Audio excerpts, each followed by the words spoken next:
Tambakol 2 ways ang lapag ko sa araw na to mga boss, at nagluto tayo ng sigang na tambakol at gatang tambakol. Kaya tara, samahan nyo muna akong mamalengke. Rekta muna tayo dito sa bilihan ng nyog. Nagpapiga tayo ng nyog dyan, yung malaki na mga bossing. Sunod, dito naman tayo sa Source Kuntibo. Bumili ako ng mga gulay dito. Tas to, bumili ako ng buko rito kay ate, pampawi sa init ng panahon mga boss.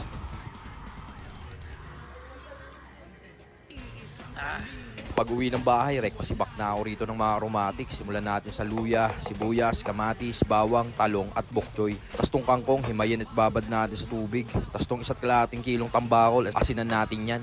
Yung ulo dyan, pang sigang. Tas yung tiyan at buntot naman, pang gata. At ito na yung mga rekadong gagamitin ko sa araw na to mga tol. Kaya may aalok ako sa yung bagong produkto ngayon. Ito ang Mudopo 316 stainless steel frying pan. 24 cm ang haba nito, 5.5 cm naman ang lalim.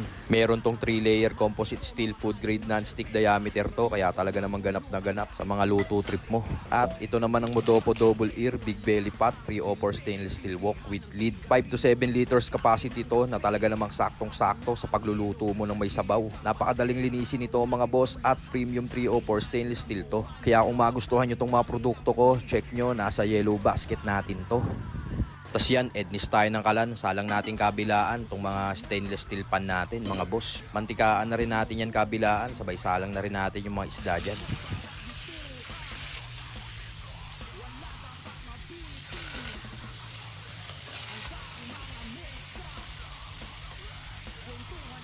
Tas yan, baliktarin na natin mga tol. Bali talagang kailangan iprito yan para mabawasan yung kanyang lansa. Tas to, hanguin na natin tong mga tiyan ng isda sa frying pan. Palit natin yung buntot. Sabay dito naman sa kabila, ahon na rin natin tong mga ulo. Tas lagyan natin ng mantika. Lagay natin ngayon yung mga aromatics. Gisahin natin hanggang sa mag-translucent. Sabay saka natin tubigan. Tas to naman, ahon na natin tong buntot ng isda. Bawasan natin tong mantika. Sabay yung pangalawang piga ng gata, buhos natin dyan. Taas follow-upan na rin natin ng mga natitirang aromatics niya.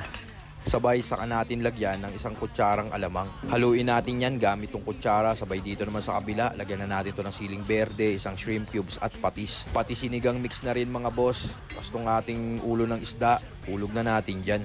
Sabay takpan natin para mabilis kumulo. Sabay balikan natin tong ating may gatang isda. Lagay na natin yung mga isda dyan mga bossing. Tapos lagyan natin ng siling berde, siling labuyo, kalahating shrimp cubes. Tapos lagyan ko na rin yan ng pambalansing asukal, 1 kutsara lang. At pamintang powder. Lagyan ko na rin yan daon ng laurel at talong. Tapos yung kaang gata, buhos natin ng ganyan sa kanya mga bossing para talaga namang ganap na ganap. Tapos to, balikan naman natin itong pinapakuluan natin mga boss. Lagay na natin yung kangkong.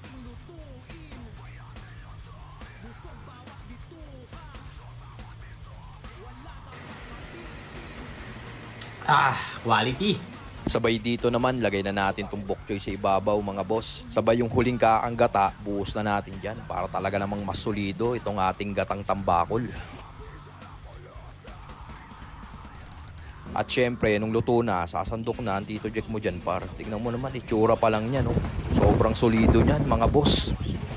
Sandok na rin tayo ng sigang na ulo ng tambakol dito mga tropa. Para talaga namang ganap na ganap ang food trip ko ngayong araw na to.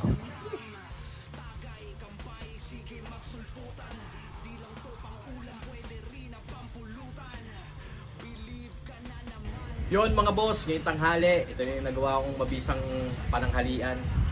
Pagluto ako ng gatang tambakol saka itong sigang na tambakol mga boss.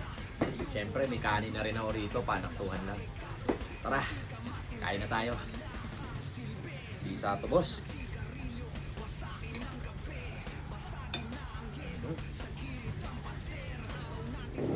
Ayos. Sarap.